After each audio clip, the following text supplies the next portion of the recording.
labor tenants who've been fighting through the court to have some kind of access to their land. The claims that they've put in over the years have largely been stalled, and despite numerous court findings against the Department of Land and Agriculture, that process simply reaching a deadlock. Well, let's get more on this story. Tonight we're joined by Laurel O'Toole. She's the director of the Association for Rural Advancement. Thank you so much for your time tonight, Laurel. One of the things that was said about Justice Cameron was he's described as a hero and as an activist judge. And I tell you what, I imagine that for those who you've been fighting for the decade plus, they feel exactly the same way. Absolutely. I mean, it was a day of great celebration today. For labour tenants across the country, and for all of those who support them and who have been following this case closely over a number of years. I think it was a really strong way for Justice Cameron to close out an absolutely phenomenal career and show his real commitment to justice that's led him through the path that he's followed in his life. One of the things that today's judgment is that it at least opens the door for the process of these land claims, which have been sitting for decades now, to be somewhat expedited. As far as the role and the involvement of the Master of the High Court is concerned, how do you see this intervention helping those that you're representing get some kind of respite or reprieve, really? Yeah, I think there's a number of ways in which the Special Master for Labour Tenants will ensure that processes proceed much more swiftly and more efficiently. Part of that is that they will be overseeing the development of a really comprehensive plan for processing all of these claims, and will really bring with it a strong incentive for the department to think broadly around how they can do this process as efficiently and effectively as possible. On top of that, the Special Master will have a clear oversight in terms of assessing what capacity and budget the department will need to implement this plan effectively. So what we've seen over the last couple of decades is there's been really insufficient human and financial resources allocated processing of these claims, even though we have some increase in the focus on labour tenant claims in the last few years, thanks to the processes. There's never been a fully costed, fully broad plan for how to fast track the processing of these claims.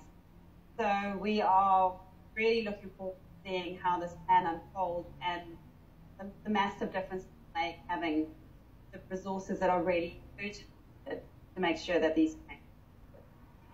If the process that has been followed to date is anything to go by, it shows somewhat little political will to actually expedite the process of these claims. You know, some of the long-term plans that had already been requested by the Supreme Court of Appeal are yet to be implemented to date. So without that political will, how much of an improvement do you see the Special Master of the High Court being able to bring into the situation? Yeah, well, I think we've seen certainly a big shift in the national discourse, and indeed in our ruling party and our president's commitment very specifically to the processing of labour tenant claims.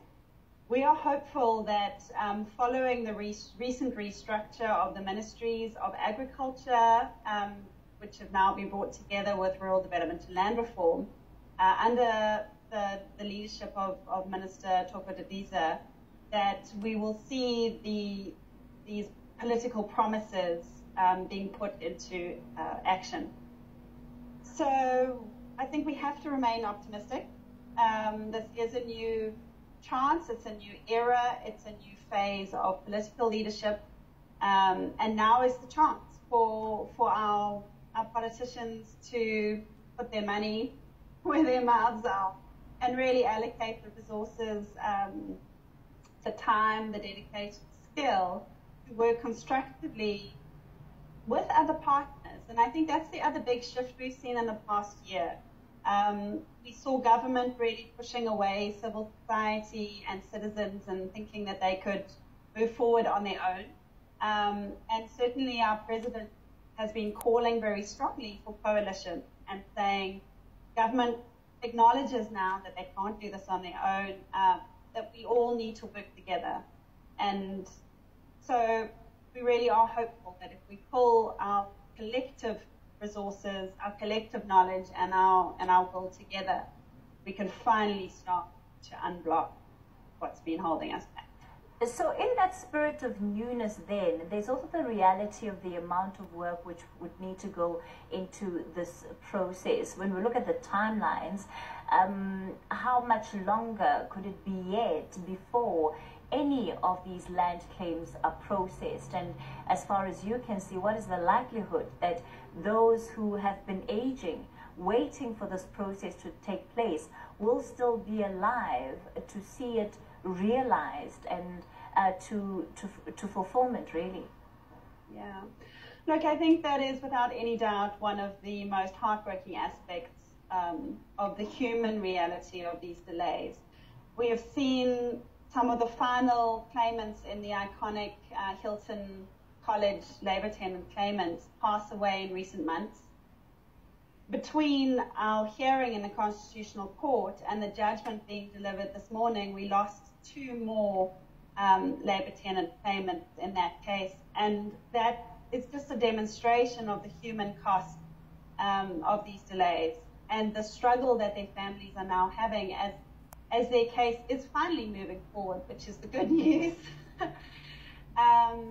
They don't have access to that long oral history that's really needed from their grandparents and parents to see the matter through to completion. So there's a real challenge in the system in terms of now, yes, we are starting to see that things are being set up to move these claims forward at last, and hopefully once a special master is appointed to fast track these.